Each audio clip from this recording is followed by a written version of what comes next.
Hello, everybody. How are you all doing? Welcome back to Mancity Unplugged, your very own Mancity fan channel. I mean, what a game it was today. It was just fantastic, I would say. I mean, after the match, we would have felt that okay, City should have got that second goal, especially with De Bruyne missing that a crucial penalty, and then Gabriel Jesus missing that header in the second half. And we might have thought Raheem Sterling should have done more, especially going up against James Milner later on in the second half. But overall, one thing stuck my mind, especially with the way Liverpool started the game.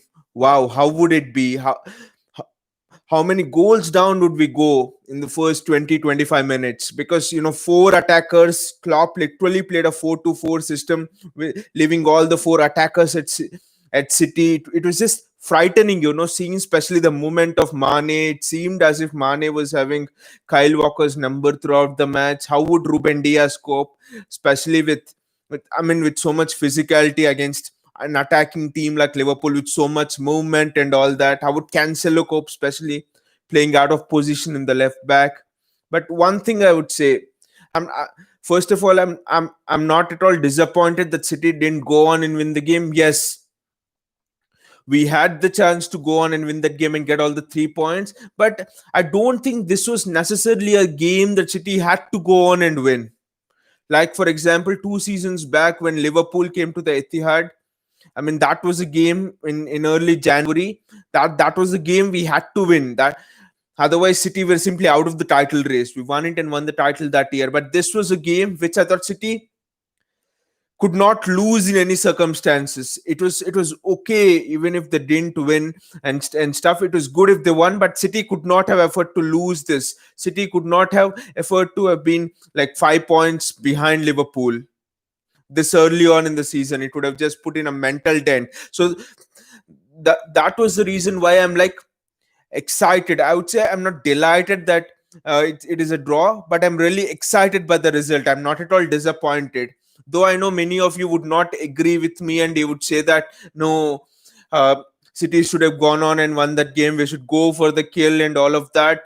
But then this is a strange season in itself with players suffering so many injuries and all. And I can understand why City didn't go in with that high press. I really expected City to go on and switch on that high press. Secondly, in the second half, when Liverpool were there for the taking, we were on top in the last 10 minutes, 15 minutes of the game. But no, City didn't do the high press, and I can understand why. An important couple of games coming up for many players in the international break, and after that the fixture is, I mean, we have a Champions League match in 3 days. Then after that, important fixtures coming up in the international break, World Cup qualifiers and all for players. And then the fixture list is just relentless. City play 3 days until the end of December or into the new year. So it's understandable why City didn't switch on that press.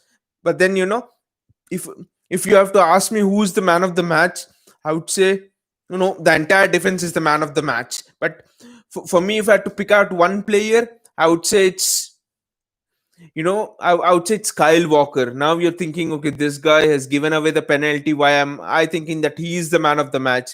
After giving away that penalty, just imagine how shaken he would have been, and to cope up against that Liverpool attack and put on an excellent performance. I thought Kyle Walker didn't put a foot wrong today.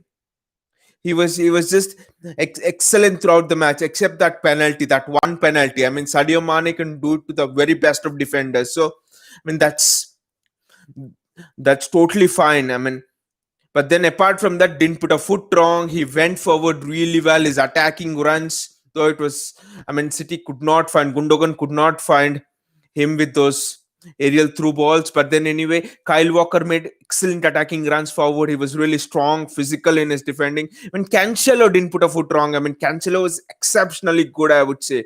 But then I'm giving the man of the match to Kyle Walker because the side which Walker was playing was slightly, I mean, was the most difficult side of all, I would say, because he had to restrict Sadio Mane and Robertson. I think it's much more slightly easier when you're up against Trent, because Trent leaves a lot of space behind you. But then Sadio Mane, he tracks his fullback well as well, and Robertson, I mean, exceptional defensively, one of the best defender in that entire Liverpool team. So Walker did an exceptional job. And just to shout out to Laporte and Diaz, they were just excellent throughout the match. Didn't put a foot wrong. They were by far and above. I think it was the best performance as a duo. No mistakes at all. Stiffing up, danger. Wow, it's exemplary performance, I would say. And Ruben Diaz, switching those diagonal balls across into the left wing, and Aymeric Laporte playing those diagonal balls into the right wing. It was just fantastic. It was just a treat to watch. Ruben Diaz splitting the lines with his passes. If only we had a little bit more penetration, if only Sterling made those penetrating runs a bit more behind the Liverpool defense. I just thought that we didn't exploit that space in behind the Liverpool defense as much as I would have liked. I mean, the first 30 minutes, literally, we didn't even come into the game. It was almost Liverpool, Liverpool. It was just one foray of an attack after other just coming at us. And I mean, I just feared for the worst. How many goals would we be down? 2 goals in the first 30 minutes. I mean, that was the worst fears. But then as City grew into the game, I would say more than City grew into the game, after 30 minutes, they found the space in Liverpool's midfield too. And then after that, Liverpool were never in the game, I would say. I mean, people might say, Liverpool fans might say Liverpool were tired, this and that. No, Liverpool were not in the game. City tactically destroyed Liverpool after that first 30 minutes, I would say. Though we didn't win the game, which we should have, but then City tactically outplayed Liverpool after the first 30 minutes. De Bruyne and Gundogan were finding those spaces time and again. After City's first goal, De Bruyne could have easily had 2 more goals. Easily. That was how quick. In a minute after City's first goal, City should have been actually 3-1 up. That was how many chances City had in a short space of time after the first goal. Just a shout out to the goal scored by Gabriel Jesus. First of all, I would say it was excellent play by De Bruyne to find Gabriel Jesus. But then after that, the turn of Gabriel Jesus, just flicking it onto his path in the tight space, turning, just flicking it just a bit forward, and then toe poking it past Alisson. It was just wow. It was just the stuff. It's the stuff of legends, I would say. It was a treat to watch Gabriel Jesus play today. His forward play was excellent. In the second half, I thought that he should have had a goal. I mean, that run which he made from a Joao Cancelo cross, and he just headed it wide. I mean, he should be scoring that. I mean, that's a little criticism of Gabriel Jesus. He scores the tough ones, but he just messes up the easy ones. That header, I mean, he made the run, he created the chance for himself, the header and all, but then he missed it at the end, Aguero would have been scoring that. That's the chances. Personally, if you ask me, those are the chances you need to take to really go on to that next level, to play day in and day out for City. Unless Gabriel Jesus does that, I think as soon as Aguero comes back, he will replace him in the team. No criticism of Jesus. He didn't have much service today. He was starved of service, but even then, he made excellent use of whatever scraps he was feeding on. Just a little shout out to Raheem Sterling. No, one of the worst games of Raheem Sterling, I would say. Always, I think, has he got that Riyad Mahrez mentality in him, or that Riyad Mahrez disease in him, I would say. He was holding on to the ball just a little too much. Cancelo was offering him, so many outlets on the outside. No, I want to take the ball, I want to dribble, I want to cut in and score the goal. How many times will you play that one trick pony thing, Raheem Sterling? Raheem, how many times will you do that? You take the ball, just cut inside and try to curl in outside the box, or try to cut inside and score the goal from inside the box. Everyone knows it. I know it. Why wouldn't Liverpool players know it? Why wouldn't Klopp know it? No. I think Sterling was not good enough in this match, I would say. And Ferran Torres, I would say nothing to blame on him. He just didn't have the service. He just kept out of the game. Playing on that side for against Liverpool, the side of Sadio Mane and Robertson, I would say it's a bit difficult, because Sadio Mane always tracks his full back, and Robertson doesn't leave any spaces behind. Robertson is one of the best defenders in the league, I would say, on one-on-ones. He's the best fullback, period. No questions asked over that. But he's one of the best defenders one-on-one as well. But it was not the same on Trent's side, I would say. because Salah doesn't track back, or Diego Jota also doesn't track back his and help out his fullback. Trent Alexander-Arnold leaves in a lot of space in behind. So that Sterling, my criticism of Sterling was that he held on to the ball too much, and also he didn't shoot. He got in good positions inside the box, but he didn't shoot at all. I don't know why. He was just waiting for that extra pass just to find a teammate or something. I think he should just shoot whenever he gets in a position. He should shoot. And also again, I mean, Sterling had a very good chance early on in the game, but then Allison made a really good save, I would say. Sterling, I mean, people would say that he should have passed to Gabriel Jesus, but as a striker, there's only one thing on your mind: shoot, and that's fine. Allison really made a good save. But apart from that, and Sterling didn't offer the width as much. In the second half, especially when James Milner came on, when Trent went off, you could see Pep like screaming from the sidelines, please, Raheem, keep the width, Raheem, maintain the width. And at a point of time, De Bruyne was going wide enough and maintaining a width. I think Sterling didn't, stretch the defense enough.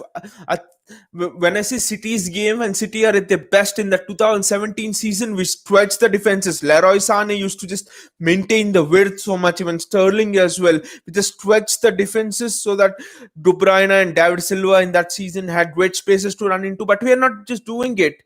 Now it seems as if that we want to get into that space and make it congested. No. And another thing today, Rodri, like, you can blame Rodri and think that he made many mistakes, but then one thing in the game was that Rodri, he was shadow marked by both Firmino and Salah. So it was, I mean, they didn't man mark him, but they cut off the passing lanes to him. So City could not find Rodri, and Rodri was always under pressure.